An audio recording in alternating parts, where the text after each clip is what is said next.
Who can tell me what DC stands for? District of Columbia. So our country is ruled by the District of Columbia. Well, who's Columbia? Well, we walk over there to the Capitol building, and there's Columbia perched on top. Well, we walked into the Capitol building, and there's the original sculpture that the one on the roof was made from, right there. And we go into this is in the visitor center. We go into the movie theater place there when they give you a little movie on the history of the making of the Capitol building. And it starts off by calling it the Temple of Liberty. And I turned to my wife, temple? Temples are for gods. Right? What God? Well, we just passed her in the hallway. Who is she? Who is Columbia? She is known as the Queen of Heaven. All throughout the scriptures, all throughout ancient history, throughout many cultures, she has many names. Semiramis being one of them. Ishtar, from which we get Easter. Isis, Columbia, Liberty, Diana, Venus. These are just a few of her names. Just like Nimrod, she's the wife of Nimrod, Semiramis. Cush had a daughter named Semiramis, whom he later married, his own daughter, and produced Nimrod. Okay, so that means that Semiramis is Nimrod's half-sister and mother. And then Nimrod turns around and marries Semiramis. So now his wife is also his half-sister and mother. You could walk into the Capitol Dome in Washington, D.C., look up into the womb of Isis, because that's what the Capitol Dome is, the womb of Isis, with the phallic symbol down the road of Osiris's missing piece, the Washington Monument. All right?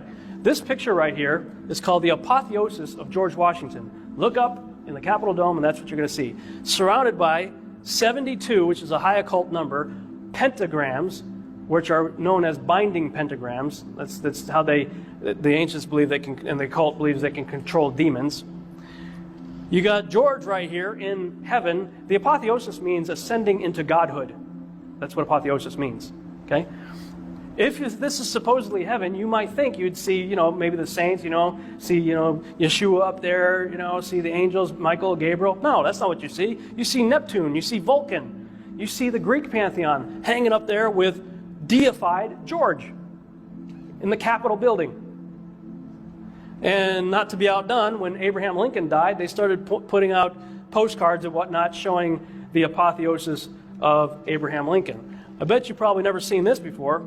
They've tucked it away. It used to be out in the outdoors. They put it inside a museum now. This is George Washington posing as a god. Which god? Zeus. This is a depiction of Zeus from the Temple of Zeus, which was one of the 7 wonders of the ancient world. Also, it's the same pose as the occult symbol for Baphomet. Oh, this is a Christian nation. Yeah, okay. And if you look at the entire layout of Washington, D.C., it's all occult. Look at all the buildings. It's all after Greek mythology, too. But most notably, if you think about our founding of our nation, it's all about 13, isn't it? 13 colonies, 13 stripes, 13 stars, 13 this, 13 that, the Great Seal of the United States, 13 steps on the Great Pyramids, on the Great Seal of... What the heck is an Egyptian pyramid doing on our currency in the first place? Right? What does that have to do with anything about our nation? Yeah. And by the way, that's not an eagle there either. Manly P. Hall, one of the most prolific writers of Freemasonry, says anytime they depict an eagle with a point on the back of its head, it's really a stylized phoenix. Aha, we fooled you. It's not an eagle. It's a phoenix. In Egyptian mythology, the phoenix was the Benu. The Benu was the dying and resurrecting soul bird of Osiris.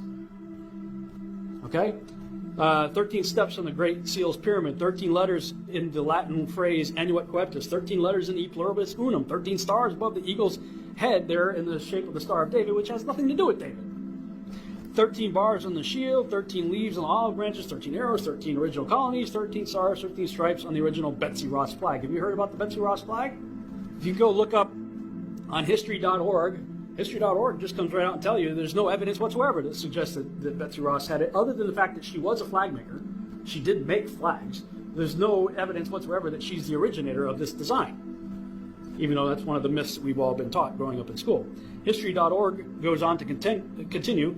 We do, however, have a good idea about who originated the design. credit for that achievement may go to Francis Hopkinson, a New Jersey representative to the Continental Congress and signer of the Declaration of Independence. Hopkinson was a talented man with a strong interest in designing symbols. See, symbols conceal for those who don't have eyes to see, and they reveal for those who do have eyes to see, which means all of the iconography contained within a symbol has to harmonize with itself for it to have a coherent message. This guy is all about designing symbols. He's the guy that designed the Great Seal. Oh, okay, Great Seal. Pyramid of Egypt, Phoenix dying and resurrecting soul bird of Osiris, 13. He's the guy that designed our flag. I was in the Honor Guard, and I was the guy in a full dress blues, and I carried the American flag with tremendous pride.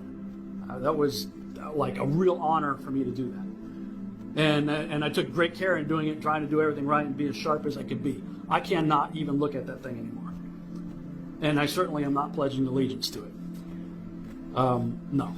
Sorry, love my country, but patriotism, at least the way it's currently defined, is idolatry. And if you really get into what that flag actually represents, especially going all the way back to its founding, I want nothing to do with it.